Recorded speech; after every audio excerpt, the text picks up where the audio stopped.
четвърта част. Простригането на кучетата. Нещо имам клипове за спомен.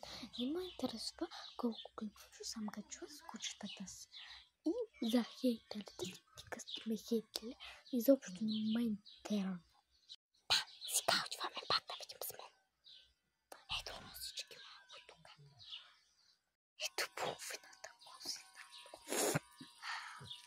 Куртия. Хора, сега да ви разправям.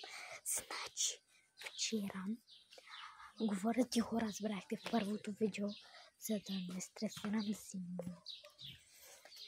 И да, мисля, че ме чувате. Симон май е готов. Чакайте. Простикахме Симончо.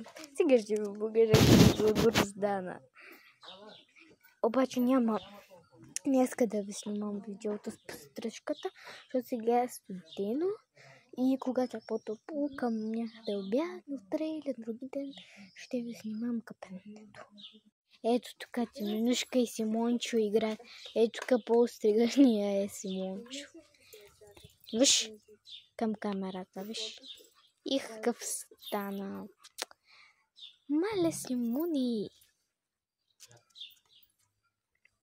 Ще ви разказвам историята. Значи вчера, понеже тази машинка е от Тему. Ако не сте гледали клипа, отивайте да го гледате. И не стигайте, на всичкото отгоре чакаме 3 седмици. Няколко дена. И Симон вчера го крутявам, викам му, как можеш да ни уважаваш китайците? И той ме гледа странно. Направо, да. Ази, че не знам дали ще си имам още и после му сниме по различен тип. Айде към кучетата. Това беше историята. И му вика, нищо страшно няма, нищо няма. Ще слушаш ли? Сега се не ще дограя или гледате всички видео, защото в някоя ще има награда за Симон. И то днес. Гледайте. Ето го Симоне. Симоне, гледай тука. Какъв си хубав.